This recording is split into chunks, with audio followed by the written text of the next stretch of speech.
मेरा नाम सायरा है। मैं आज आपको अपनी भाभी के साथ हुए धोखे की कहानी सुनाना चाहती हूँ।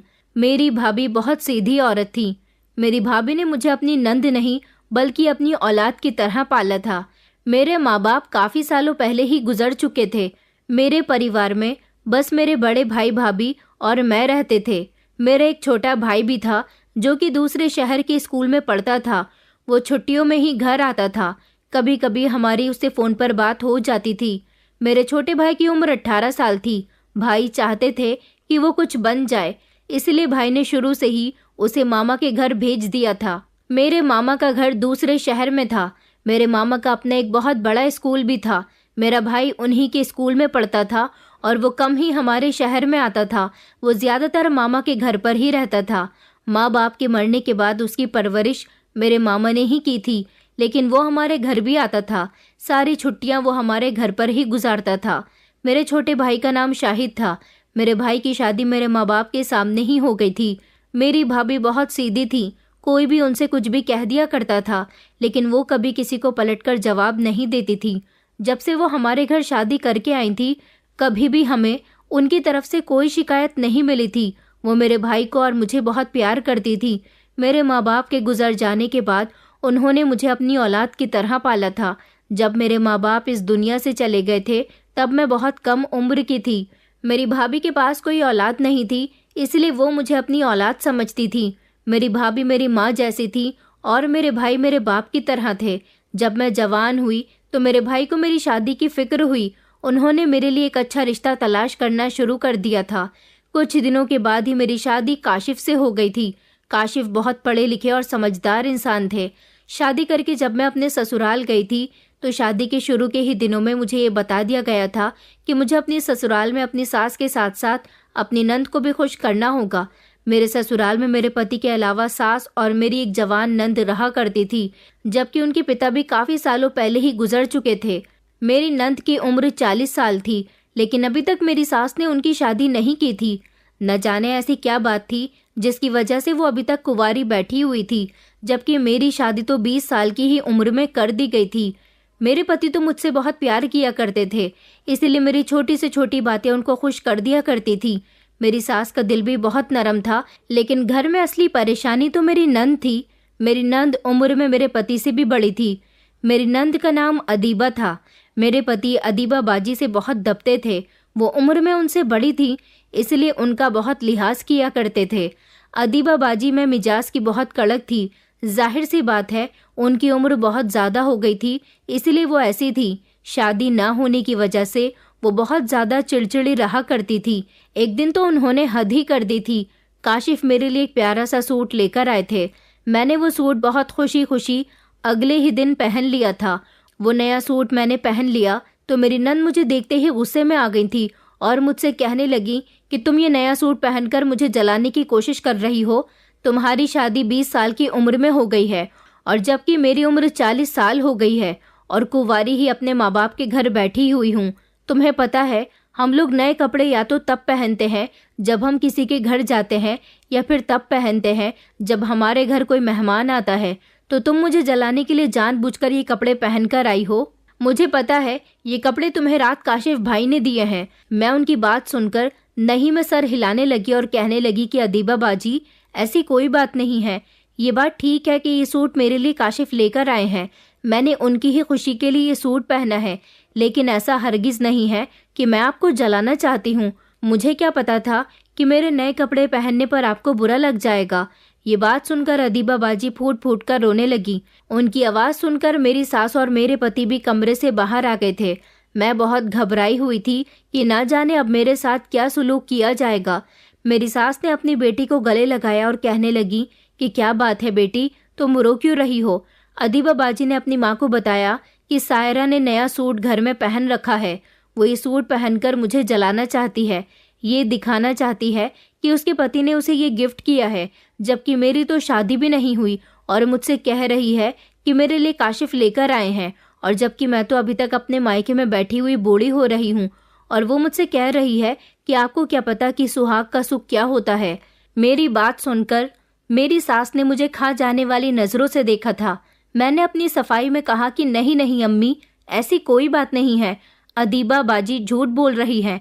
तभी अचानक मेरी नंद ने मेरे मुंह पर थप्पड़ मार दिया और गुस्से में आकर मुझसे कहने लगी कि तुम्हारी इतनी हिम्मत कैसे हुई, तुम मुझे झूठी कहो। जबकि मैं ये सब कुछ बड़ी हैरानी से खड़े हुए देख रही थी। कभी मैं अदीबा को देखती तो कभी अपने पति की तरफ देख रही थी। मेरे पति तो मेरी साइड से एक बात भी नहीं कह रहे थे। मैं रोते हुए अपने कमरे में आ गई थी। मैं कम उम्र भी थी और नासमझ भी थी। मुझे अपने पति की मोहब्बत पर भी बहुत भरोसा था। ये सब कुछ जो मेरे ससुराल में होता है, ऐसा मैंने कभी अपने मायके में नहीं देखा था। कभी मेरी भाभी से मेरी कोई लड़ाई नहीं हुई थी, जबकि मेरी भाभी और मैं तो आपस में माँ बेटी की तरह मोहब्बत से रहते थे। मेरी भाभी ने मुझे बचपन से ही पाला था। जब मैं 7 साल की थी तभी से वो मेरी परवरिश कर रही थी। लेकिन मेरी ससुराल में तो एक अजीब सा ही माहौल था। मेरी नंद ने मेरे मुंह पर थप्पड़ मार दिया और किसी ने कुछ कहा भी नहीं। आज मेरा भरोसा टूट गया था। मेरा जी कर रहा था कि मैं सब कुछ छोड़ छाड़ कर अपने घर चली जाऊं, और फिर मैंने अपने दिल की सुनी। वैसे भी इस उम्र में ज्यादातर लड़कियां अपने दिल की सुनती हैं। मैंने अपना सामान पैक करना शुरू कर दिया था। मुझे 100% यकीन था कि काशिफ कमरे में आ जाएंगे और जब देखेंगे कि मैं अपना सामान पैक कर रही हूँ तो फिर वो अपनी बहन को मेरे सामने लाकर उससे माफ़ी मांगने को ज़रूर कहेंगे। ये सिर्फ मेरे ख्यालात थे। 2 घंटे हो गए थे मगर मेरे पति ने कमरे में कदम तक नहीं रखा था। मैं रोती धोती अपना सामान पैक करके कमरे से बाहर निकल गई थी। मैं बाहर आई तो मैंने देखा कि मेरी सास, मेरे पति और मेरी नंद आपस में बैठे हुए ना जाने किस बात पर डिस्कस कर रहे थे। काशिफ की नज़र जब मेरी तरफ गई और उन्होंने मेरे हाथ में बैग देखा तो भागकर वो मेरे पास आ गए थे। वो कहने लगे कि ये क्या कर रही हो, कहाँ जा रही हो तुम। मैंने उनसे कहा कि मैं आपका घर छोड़कर जा रही हूँ। जिस घर में मेरी कोई इज्जत नहीं है वहाँ मैं 1 मिनट भी रुकना पसंद नहीं करती।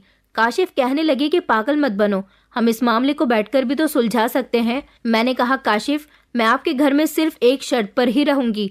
अगर आपकी बहन मुझसे माफ़ी मांगेंगी तो मैं कहीं भी नहीं जाऊंगी। मेरी सास ने जब ये बात सुनी तो वो घबरा गई और गुस्से में आकर कहने लगी कि ठीक है, तुम अपने घर जाना चाहती हो तो चली जाओ, मेरी बेटी तुमसे कभी माफ़ी नहीं मांगेगी। और हाँ काशिफ, तुम भी इसे मत रोको, जाने दो इसे यहाँ से, ये जहाँ जाना चाहती है। मुझे अपनी सास के इन शब्दों पर बहुत हैरत हो रही थी। मुझे तो लगा था कि वो मेरी साइड लेंगी। मैंने घूरते हुए काशिफ की तरफ देखा। वो तो जैसे अपने मुंह पर टेप लगाए हुए खड़े थे। मेरा दिल बहुत दुख रहा था। औरत को शादी के बाद सबसे ज़्यादा मान अपने पति पर होता है कि वो किसी के सामने अपनी पत्नी को रुस्वा नहीं होने देगा। कोई पत्नी की तरफ उंगली उठेगी तो पति उसकी उंगली उखड़ने वाला हाथ ही तोड़ देगा। मगर आज जब मैंने काशिफ का व्यवहार देखा तो मैं समझ गई थी कि इस घर में मेरे साथ ये सब कुछ होता ही रहेगा। इसीलिए मैं वहां से निकल आई थी। मैंने ऑटो रोका और अपने घर के लिए निकल गई थी, जबकि मेरा मायका और ससुराल एक ही शहर में था। इसलिए मुझे मायके पहुंचने में ज्यादा देर नहीं लगी थी। मैंने घर का दरवाज़ा बजाया तो दरवाज़ा भाई ने ही खोला था। मैं भागकर भाई के गले लगकर खूब रोने लगी थी। भाई बहुत ज़्यादा परेशान हो गए थे। वो कहने लगे कि क्या बात है, तुम ऐसे क्यों रो रही हो। मैंने कहा भाई, मेरे नंद ने मुझे थप्पड़ मारा है। ये बात सुनते ही मेरे भाई के माथे पर तो जैसे बल पड़ने लगे थे। वो कहने लगे कि क्यों, उसकी इतनी हिम्मत कैसे हो गई, और काशिफ कहाँ था, उसने उसको रोका नहीं। इतनी देर में ही भाभी भी बाहर आ गई थी। मैंने भाई को बताया कि भाई, काशिफ मेरे लिए सूट लेकर आए थे, मैंने वो सूट पहन लिया था। तो मेरी नंद ने मुझ पर इल्ज़ाम लगा दिया कि मैंने वो सूट उसको जलाने के लिए पहना है, और इसी बात पर उसने मेरे मुंह पर थप्पड़ मार दिया। और मैं नाराज़ होकर मायके आने लगी तो काशिफ मुझे रोकने के लिए आगे बढ़े तो उनकी माँ ने उन्हें कह दिया कि इसे जाने दो, रोकने की कोई ज़रूरत नहीं है, ये जहाँ जाती है इसे जाने दो। भाभी ने मुझे गले लगा लिया। भाभी कहने लगी कि तुम बेफिक्र रहो, परेशान होने की कोई ज़रूरत नहीं है। भाभी मेरे लिए पानी लेकर आई थी और मुझे पानी पिलाने लगी। भाभी को मेरी और काशिफ की लव स्टोरी के बारे में पता था। दरअसल मेरी और काशिफ की लव मैरिज हुई थी। भाई बहुत गुस्से में थे और इसी वजह से घर से बाहर निकल गए थे। जब भाई चले गए तो भाभी ने मुझसे कहा कि सायरा, मैंने तुम्हें पहले ही समझाया था कि तुम पसंद की शादी तो कर रही हो, वहाँ तुम्हारी कुंवारी नंद भी है। तुम्हारी कुंवारी नंद तुम्हें कभी भी ससुराल में खुश नहीं रहने देगी। जो लड़कियां इतनी उम्र की हो जाती हैं और अपने मायके से नहीं जाती तो वो अपनी भाभीयों का जीना हराम कर देती हैं। अगर तुम काशिफ से मोहब्बत करती थी तो तुम्हें अपनी शादी करने के लिए थोड़ा इंतज़ार करना चाहिए था। तुम्हें इंतज़ार करना चाहिए था कि तुम पहले अपनी नंद की शादी होने देती। क्योंकि ऐसी लड़कियां अपनी भाभीियों को देखकर उनकी खुशियों से जलती हैं और उन्हें कभी घर में सुकून से नहीं रहने देती। मैं भाभी से गले लगकर खूब रोने लगी और कहने लगी कि मैं क्या करती। मेरी आंखों पर तो काशिफ की मोहब्बत की पट्टी बंधी हुई थी। इस मोहब्बत ने मुझे कहीं का भी नहीं छोड़ा था। अब आप ही मुझे बताओ कि मैं क्या करूं। भाभी ने मुझसे कहा कि अभी तुम बस सब्र करो और आराम से यहाँ रुको, इंतजार करते हैं, कभी 2-3 दिन बाद काशिफ आकर तुम्हें ले ही जाए। ठीक हो जाएगा सब कुछ, तुम परेशान मत हो। इतना कहकर भाभी चली गई थी, लेकिन मैं उदासी बैठी रही थी। मेरी और काशिफ की मोहब्बत कई सालों पुरानी थी। हम दोनों एक ही कॉलेज में पढ़ा करते थे और हम एक दूसरे से रोज फोन पर बातें किया करते थे।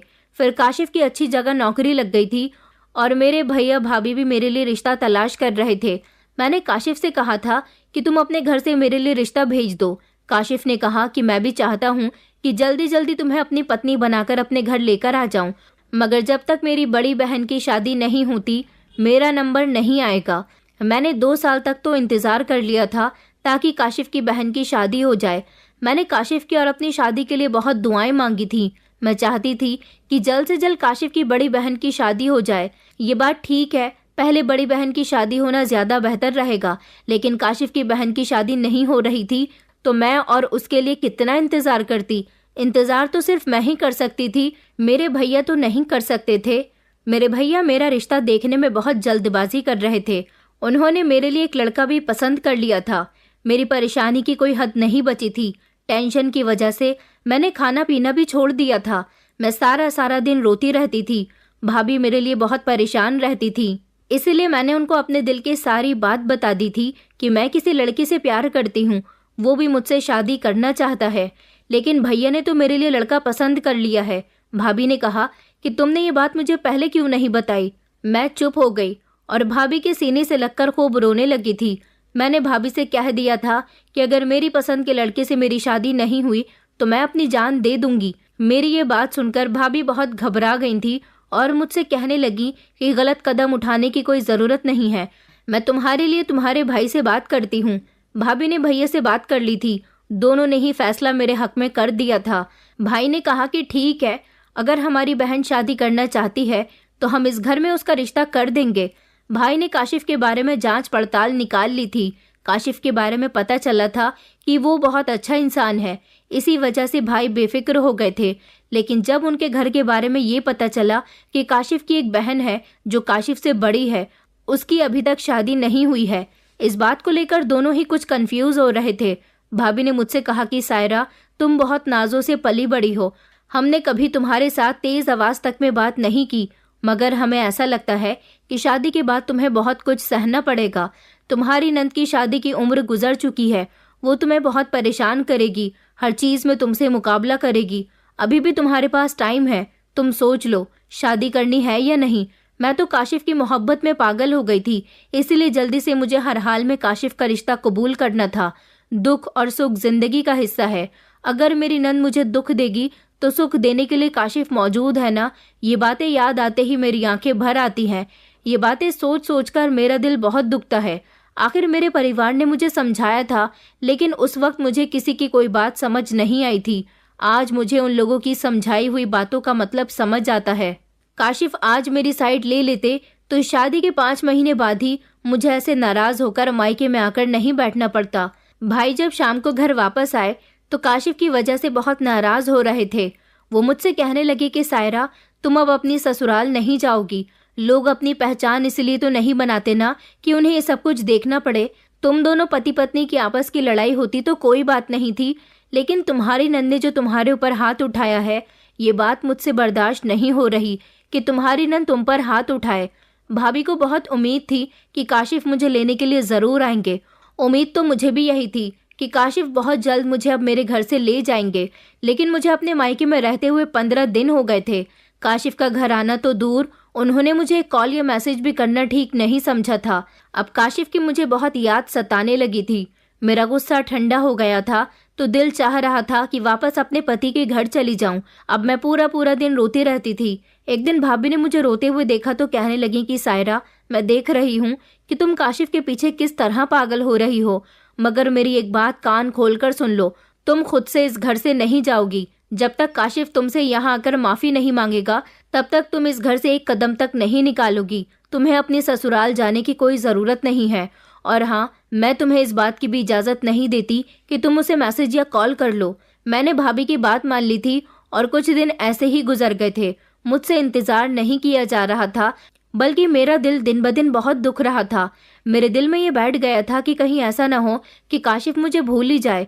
कहीं मेरी सास मुझे जलाने के लिए काशिफ की दूसरी शादी न करवा दे। मैं ये बातें सोच सोच कर सारी रात रोती रहती थी। आज भी रात के 3 बज गए थे और मैं अपने पति को याद करके रो रही थी। मुझसे अब ज्यादा सब्र नहीं हो रहा था। मैंने मोबाइल उठाया और काशिफ को कॉल लगाई। दूसरी ही बेल पर काशिफ ने मेरी कॉल रिसीव कर ली तो मैं उनकी आवाज़ सुनकर एक बार फिर से रोने लगी थी। मैंने काशिफ से कहा, काशिफ आप इस वक्त क्यों जाग रहे हैं? सोए नहीं अभी तक? वो कहने लगे कि मैं तुम्हारी फ़ोटो देख रहा था, मुझे तुम्हारी बहुत याद आती है, मैं तुम्हें बहुत याद करता हूँ। मैंने कहा, तो फिर मुझे लेने क्यों नहीं आए? काशिफ कहने लगे कि लेने आऊँगा तो तुम मुझे खाली हाथ तो नहीं लौटा दोगी। मैंने कहा कि एक बार लेने तो आते, अगर मैं तुम्हें वापस लौटा देती तब तुम मुझसे शिकायत करते। काशिफ ने मुझे तसल्ली दी और कहने लगे, तो मैं कल तुम्हें लेने के लिए आ जाऊंगा, तुम तैयार रहना। मैं बहुत खुश हो गई थी। खुशी की वजह से मुझे सारी रात नींद नहीं आ रही थी। अगली सुबह जब मैं उठी तो नहा धोकर फ्रेश हो गई और नए कपड़े पहन लिए। भाभी मुझे हैरानी से देख रही थी और कहने लगी कि क्या हुआ, आज तुम बहुत खुश नजर आ रही हो। मैंने कहा कि पता नहीं क्या बात है, आज मेरा दिल बहुत सुकून से है। खैर दोपहर के 3 बज गए थे। दरवाजे पर दस्तक हुई तो मैंने जाकर दरवाज़ा खोला।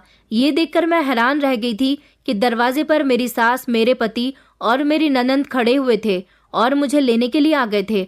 मेरी तो खुशी के कोई ठिकाने ही नहीं रहे थे। मुझे नहीं पता था कि ये तीनों मुझे लेने के लिए आएंगे। मुझे तो बस इतनी उम्मीद थी कि अकेले काशिफ आएंगे। मैंने सोचा कि इन दोनों का भी मूड मेरी तरफ से ठीक हो गया होगा। भाभी ने भाई को फ़ोन करके घर बुला लिया था। जब भाई घर आए तो भाई ने काशिफ को बहुत सारी बातें सुनाई, जिस पर काशिफ और उनकी माँ और उनकी बहन बहुत शर्मिंदा हो रहे थे। अदीबा बाजी ने मुझसे हाथ जोड़कर माफ़ी मांग ली थी। मुझे इस बात से बहुत खुशी हुई थी कि आखिर उन्होंने अपनी गलती को कबूल कर लिया था। भाई ने मुझे इस शर्त पर काशिफ के साथ वापस घर भेज दिया था कि आइंदा ऐसी कोई हरकत नहीं होनी चाहिए। मैं और काशिफ बहुत खुश हो गए थे।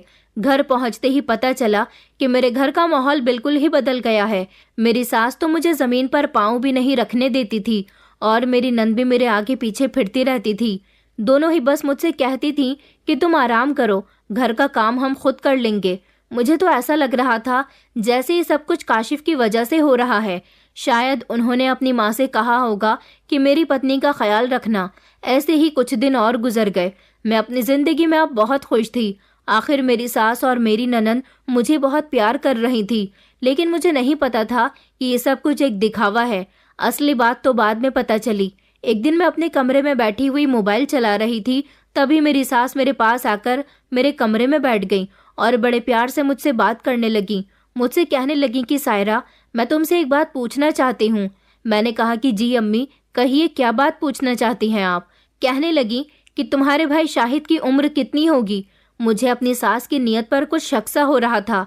मैंने कहा कि मेरा भाई तो अभी बहुत छोटा है, उसकी उम्र तो अभी लगभग 18 साल होगी। कहने लगी कि मैंने सोशल मीडिया पर उसका फ़ोटो देखा है, वो 18 साल का तो नहीं लगता, ऐसा लगता है जैसे कोई 25 साल का लड़का हो। तो मैं मुस्कुराने लगी और कहने लगी कि जी, उसकी हाइट हेल्थ बहुत अच्छी है, इसलिए वो अपनी उम्र से ज़्यादा बड़ा लगता है, लेकिन उसकी उम्र बहुत कम है, अभी तो वो पढ़ रहा है और मामा जी के घर पर रहता है। भाभी कहती हैं कि हम उसकी शादी तब करेंगे जब वो पढ़ लिख कर कुछ बन जाएगा और उसके लिए बहुत कम उम्र की लड़की लेकर आएंगे। ये बात सुनकर मेरी सास का चेहरा फक पड़ गया था। फिर वो कहने लगी कि ना जाने लोगों को इस बात का इतना शौक क्यों होता है कि लड़की लड़के से कम उम्र की होनी चाहिए। मैं उनकी तरफ देख रही थी, तभी वो मेन पॉइंट पर आ गए और कहने लगी कि कितना अच्छा होता ना कि तुम्हारे भाई शाहिद की शादी मेरी बेटी अदीबा के साथ हो जाती, तो तुम्हारा और काशिफ का रिश्ता भी और ज़्यादा मजबूत हो जाता। मुझे अपनी सास से इस बात की उम्मीद नहीं थी कि मेरी सास ये बात इस अंदाज में कहेंगी। मैंने भी उनसे कह दिया कि अम्मी जी, अदीबा बाजी तो शाहिद की माँ लगेंगी, अगर ऐसा हो गया तो सब लोग हम पर हंसेंगे। ये बात सुनते ही मेरी सास तो गुस्से से पागल हो गई थी। उनका बस नहीं चल रहा था कि मेरा हाथ पकड़कर अपने घर से निकाल दें।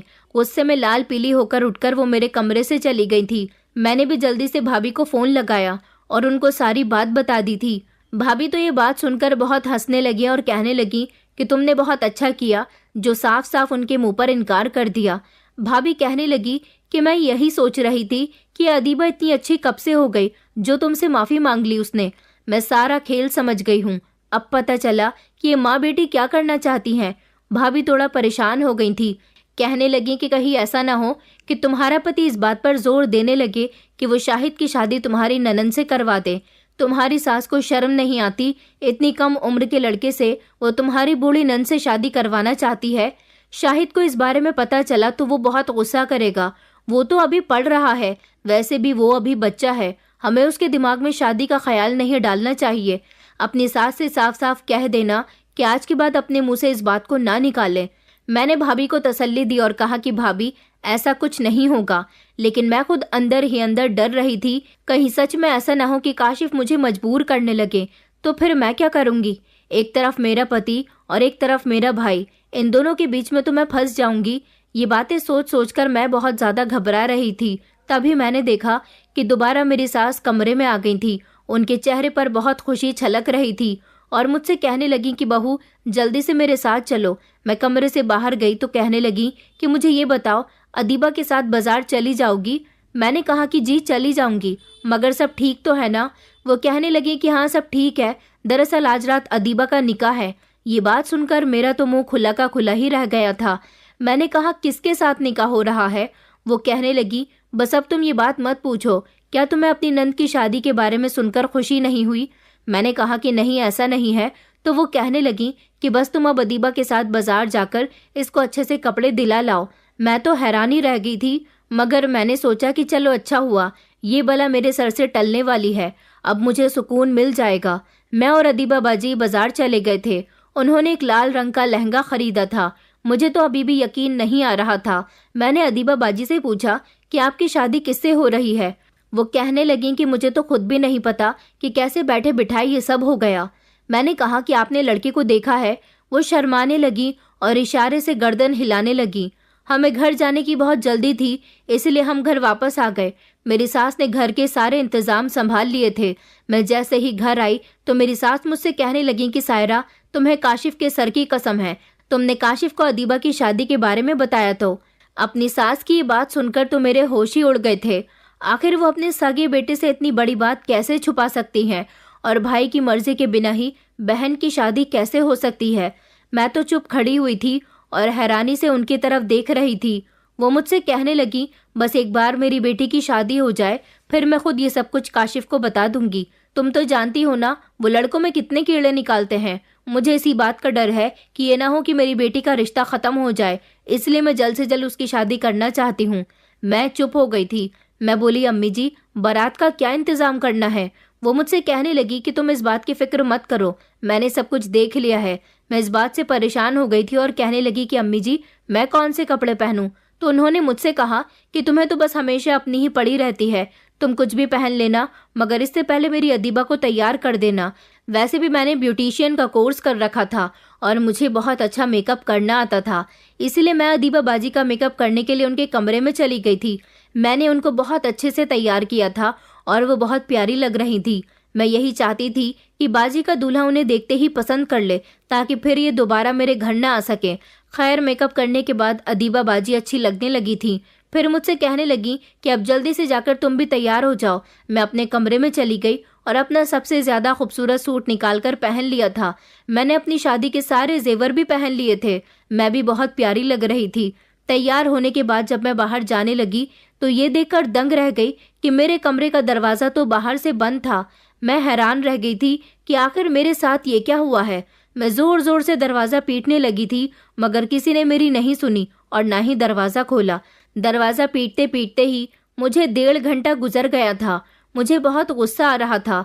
कुछ देर के बाद मेरे कमरे का दरवाजा खुला तो सामने ही काशिफ भी खड़े हुए थे। वो मुझे देखकर हंसने लगे और कहने लगे सब ठीक तो है, तुम इतना तैयार होकर कहाँ जा रही हो। मैं चुपचाप उन्हें देखती रही और फिर थोड़ी देर के बाद मेरी सास भी कमरे में आ गई थी। मैं गुस्से से उनसे कहने लगी कि मेरे कमरे का दरवाजा बाहर से किसने बंद किया था। मेरी सास के चेहरे का रंग उड़ने लगा था। वो कहने लगी कि काशिफ मुझे तुमसे एक बहुत ज़रूरी बात करनी है। काशिफ भी घबरा गए थे। न जाने अब क्या हो गया है। मेरी सास कहने लगी कि आज अदीबा के लिए बहुत ही अच्छा रिश्ता आया था। वो लोग मेरे जानने वाले थे, इसीलिए मैंने रिश्ते से इनकार नहीं किया और आज ही अदीबा का निकाह करवा के उसे उसके ससुराल विदा करके भेज दिया है। तभी मेरी सास मेरी तरफ देखते हुए कहने लगी कि बहू, मैं तुमसे बहुत नाराज हूँ। तुम तो अपने कमरे से बाहर ही नहीं निकली। मुझे अब पता चला कि किसी ने तुम्हें अंदर ही बंद कर दिया था। मुझे तो ऐसा लगा कि जैसे ही किसी बच्चे की शरारत होगी। जबकि काशिफ अपनी बहन की शादी की बात सुनकर बहुत हैरान हो रहे थे। उन्होंने अपनी अम्मी से कहा कि अम्मी, आपको बाजी की शादी करने की इतने भी क्या जल्दी थी? मैं मर तो नहीं गया था, जिंदा था और इसी शहर में था। आप ये सब करने से पहले मुझसे भी तो पूछ सकती थी। वो दोनों माँ बेटे आपस में बहस कर रहे थे। तभी मेरा मोबाइल बज उठा। मैंने फ़ोन देखा तो भाभी का फ़ोन था। वो बहुत परेशान लग रही थी। कहने लगी कि पता नहीं तुम्हारे भाई कहाँ चले गए। मैं बहुत देर से उनका नंबर ट्राई कर रही हूँ। वो तुम्हारे घर तो नहीं आए? मैंने कहा कि नहीं भाभी, यहाँ तो नहीं आए हैं। इतना कहकर उन्होंने फ़ोन काट दिया। खैर, हमारे घर में बड़ा अजीब सा माहौल बन चुका था। काशिफ अपनी माँ से बहुत नाराज़ हो गए थे। उन्होंने खाना भी नहीं खाया था। जैसे ही अगला दिन निकला तो काशिफ ऑफिस के लिए बिना नाश्ता किए ही चले गए थे और मेरी सास मुझसे कहने लगी कि मैं ज़रा अदीबा की ससुराल जा रही हूँ, देख कर तो आऊँ मेरी बेटी वहाँ पर खुश है भी या नहीं। मैंने कहा कि अम्मी जी, मुझे भी अपने साथ लेकर चलो। मेरी सास कहने लगी कि सायरा, अगर तुमने मेरी बेटी के ससुराल जाने का नाम भी लिया तो मैं तुम्हें धक्के मारकर इस घर से बाहर निकाल दूंगी, इसलिए कभी ऐसा मत सोचना। अपनी सास की ये बात सुनकर मैं खामोश हो गई थी। न जाने मेरी सास मुझसे हर बात क्यों छुपा रही थी। सास के जाने के बाद मैंने भाभी को कॉल की। मैंने भाभी से भाई के बारे में पूछा तो भाभी बहुत गुस्से में लग रही थी। कहने लगी कि न जाने सारी रात तुम्हारे भाई ने कहाँ पर गुजार दी थी, अभी थोड़ी देर पहले ही घर पर आए हैं।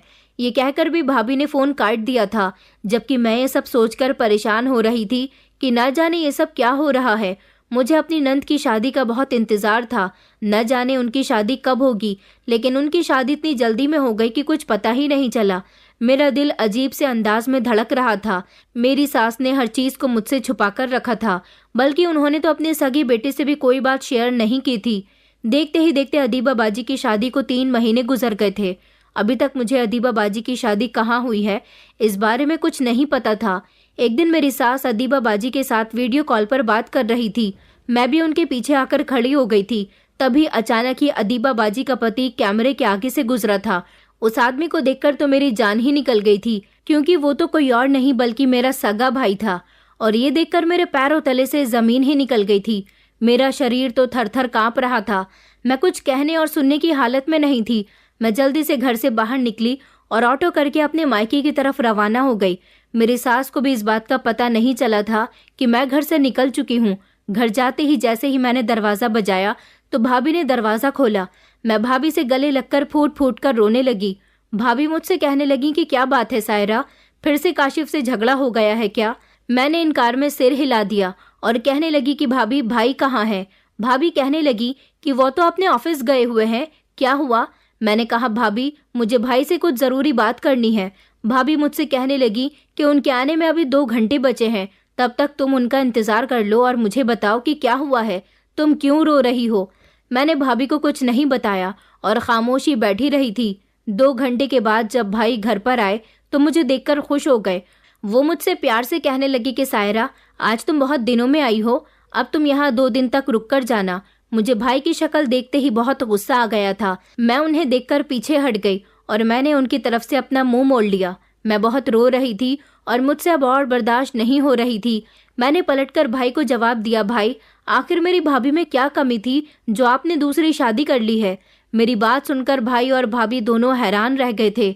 भाई कहने लगे कि ये तुम क्या कह रही हो? मैं चीख कर कहने लगी कि भाई, अब ज्यादा बनने की कोई ज़रूरत नहीं है। आपकी सच्चाई के बारे में मुझे पता चल गया। 3 महीने से जो आप हमसे अपनी दूसरी शादी छुपा रहे हो, आज जब आपकी दूसरी पत्नी वीडियो कॉल कर रही थी तो मैंने उस पर आपको देख लिया था और मुझे पता है कि आपकी दूसरी पत्नी कौन है। आपकी दूसरी पत्नी अदीबा है ना? भाई खामोश से हो गए थे और भाभी की आंखों में आंसू आने लगे थे। भाई कहने लगे कि सायरा, तुम ठीक कह रही हो। हाँ, मैंने अदीबा से शादी की है। ये बात सुनते ही भाभी तो चीख पड़ी और खूब जोर जोर से रोने लगी। मैंने भाभी को तसल्ली दी और भाई से पूछा कि आखिर आपकी ऐसी क्या मजबूरी थी जो आपने दूसरी शादी कर ली, वो भी अदीबा से। भाई ने बताया कि जब तुमने अपनी भाभी से कहा था कि तुम्हारी सास चाहती है कि अदीबा की शादी शाहिद से हो जाए, तो मेरा दिल बहुत दुख गया था। मुझे ये सोचकर बहुत अफसोस हुआ था कि एक विधवा औरत किस कदर अपनी बेटी की शादी के लिए परेशान है। तब मैंने सोचा कि मेरे पास सब कुछ है, किसी चीज़ की कोई कमी नहीं है, इसलिए मैं दूसरी शादी अफोर्ड कर सकता हूँ। और मैंने तुम्हारी सास को फ़ोन करके अदीबा का रिश्ता मांग लिया था। वो कहने लगी कि तुम अभी रिश्ता लेकर आ जाओ। ऐसे ही मेरी उसके साथ शादी हो गई। भाभी तो और भी ज़्यादा तेज़ आवाज़ से रोने लगी थी। भाभी ने भाई से कहा कि आखिर मैंने आपके लिए कहाँ पर कोई कमी छोड़ दी थी, फिर भी आपने मुझे धोखा दिया। अब मैं इस घर में 1 मिनट भी नहीं रुक सकती। मैं अब अपने मायके वापस जा रही हूँ। भाई ने भाभी के आगे हाथ जोड़ दिया और कहने लगे कि मैं तुम्हारे बिना नहीं रह सकता, प्लीज़ मुझे छोड़कर मत जाना। मैंने अदीबा के साथ ये शादी मजबूरी में की थी। मैंने उस पर तरस खाकर उससे शादी की थी। आखिर उसकी इतनी उम्र हो गई, उस बेचारी का भी तो शादी करने का मन करता होगा, उसके भी तो कोई अपने ख्वाब होंगे। मैं एक उम्रदार लड़की के ख्वाबों को पूरा करना चाहता था। मैं तुम्हें ये सब बताने ही वाला था, लेकिन इससे पहले ही सायरा को इस बारे में पता चल गया। ये सब कुछ हमारे लिए किसी कयामत से कम नहीं था, और भाई की दूसरी शादी को एक्सेप्ट करना हमारे बस की बात नहीं थी।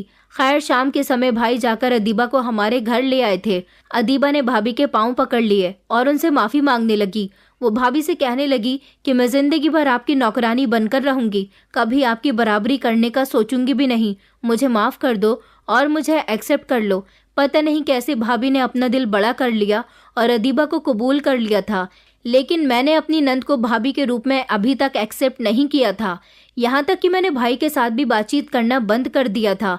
कुछ दिन ऐसे ही गुजर गए, लेकिन मैंने यही सोचा कि मेरे भाई ने मेरी भाभी और अदीबा के साथ किसी तरह की कोई कमी नहीं की थी। वो दोनों को ही बराबर का प्यार देते थे। दोनों ही एक दूसरे के साथ अपने घर में बहुत खुश थी। जब मेरी भाभी को अदीबा से कोई परेशानी नहीं थी, तो इसीलिए मुझे भी अदीबा से या भाई से कोई परेशानी नहीं होनी चाहिए थी। तो मैंने भी अपना दिल बड़ा करके अदीबा को एक्सेप्ट कर लिया था। अब मेरी ससुराल का माहौल भी ठीक हो गया था। मेरी सास भी मुझे बहू नहीं बल्कि बेटी समझने लगी थी।